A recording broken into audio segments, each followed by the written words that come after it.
Halo guys, assalamualaikum warahmatullahi wabarakatuh. Nah, ini kita jalan-jalan lagi guys nih ya. Sambil jalan-jalan kita review lagi tentang saham ya. Ini terutama teman-teman yang masih pemula ya di dunia saham, itu harus hati-hati ya ketika teman-teman mau masuk investasi ke saham ya. Jangan sampai terjebak di saham-saham gorengan, saham-saham yang gak bagus lah fundamentalnya, terjebak oleh isu-isu yang kadang isu itu dibikin memang untuk menjebak retail ya. Jadi teman-teman harus benar-benar fokus ya di saham-saham yang fundamental bagus dan syukur-syukur bagi dividen ya. Ngomong-ngomong dividen ya guys, ini guys, bentar lagi nih dividen PTBA ya. Mungkin teman-teman yang sudah hold saham PTBA setahun, 2 tahun atau bahkan 3 tahun ya, tinggal panen aja dividen ya. Gak usah pusing-pusing mikirin harga sahamnya yang naik turun dan lain-lain. Jadi sepanjang perusahaan itu dikelola dengan baik, terus ekonomi global juga bagus, teman-teman gak usah khawatir ya, tinggal fokus saja di jumlah lotnya ya. Jadi ada beberapa saham yang rutin ya tiap tahun bagi dividen, itu teman-teman tinggal masuk aja di situ ya. Ya memang ada beberapa saham sektor komoditas yang mungkin agak goyah ya, seperti BSSR itu konon di berita-berita itu kita lihat cadangan batu baranya tinggal 2 tahun 2,5 tahun ya, sehingga dividennya jadi kecil ya. Dividennya tinggal berapa ya, saya lupa ya, sekitar 3% atau 4% gitu ya. Dan sisa labanya dipakai untuk investasi berikutnya ya. Siapa tahu nanti cadangan devisanya juga bertambah ya. Tetapi saham-saham sektor batubara yang lain ya, seperti TMG, kemudian AAD, itu masih bagus-bagus aja ya. Hexa, siapa lagi ya, paling tidak teman-teman hold saham-saham seperti itu tenang lah, gak perlu khawatir, daripada teman-teman main saham-saham yang gak bagus ya. Saham-saham gorengan itu ya, beli di pucuk, jual di bawah ya, portofolio akhirnya akan minus ya, tambah minus.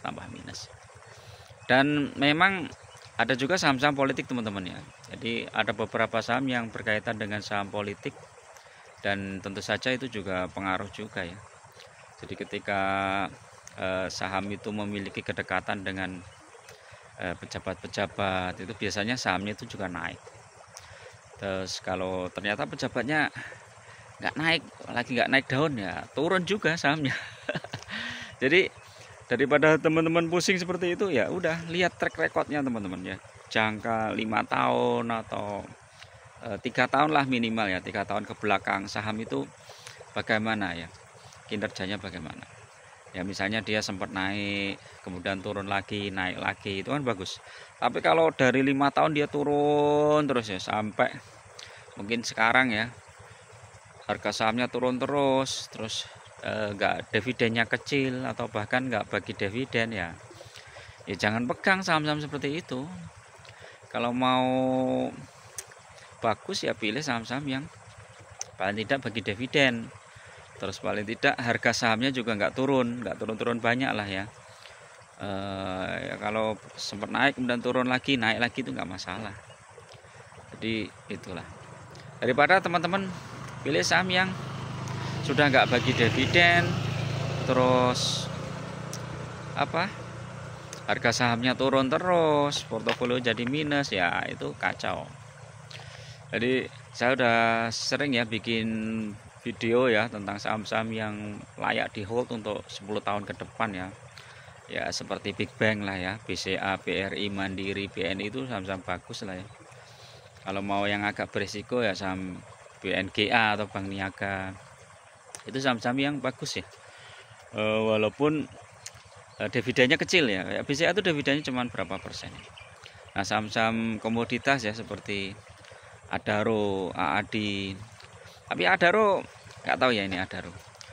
Coba teman-teman komen ya, Adaro gimana prospeknya? Apakah dia masih layak atau enggak? Kalau saya lihat Adaro ini track recordnya masih bagus. masih bagus. Cuman harga sahamnya memang sekarang sedang terkoreksi. Terus kalau saham yang ADI juga bagus ya. Tahun depan mungkin dia akan bagi dividen, mungkin nggak tahun depan, mungkin akhir tahun ini aja udah bagi dividen. Nah, yang kita tunggu-tunggu PTBA ini, kira-kira dividennya berapa? Kalau PTBA dividennya di atas 400 mungkin nggak? Bisa saja mungkin ya, karena sekarang kan manajemen BUMN kan di bawah Danantara teman-teman ya. Danantara itu lagi butuh dana yang cukup besar.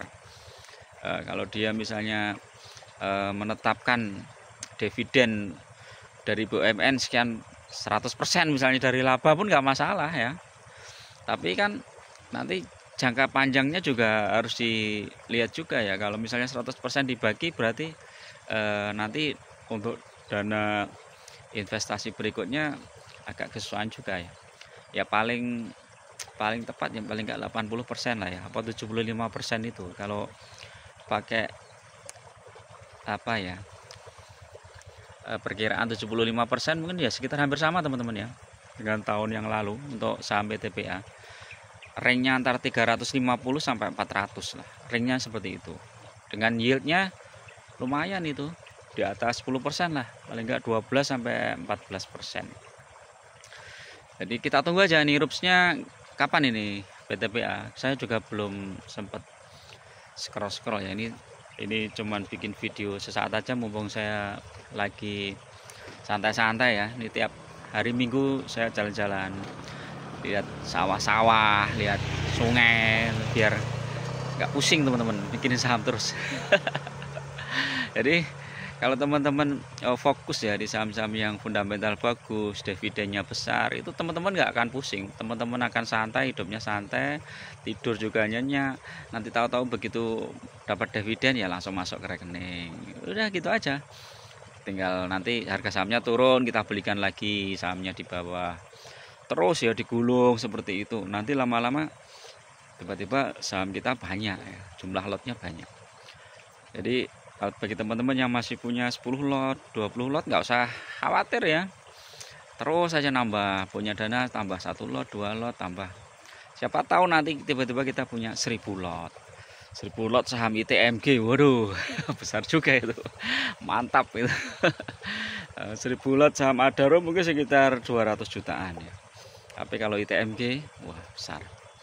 Saham United Tractor juga itu, besar juga. Jadi itu ya intinya ya teman-teman ya, dalam investasi saham itu teman-teman jangan terlalu optimis. Nah, terlalu optimis itu juga nggak bagus karena membuat kita itu nanti kehilangan momentum ya ketika tiba-tiba ternyata sahamnya itu turun ya, karena kita terlalu optimis, biarin aja. Terlalu pesimis juga nggak bagus ya.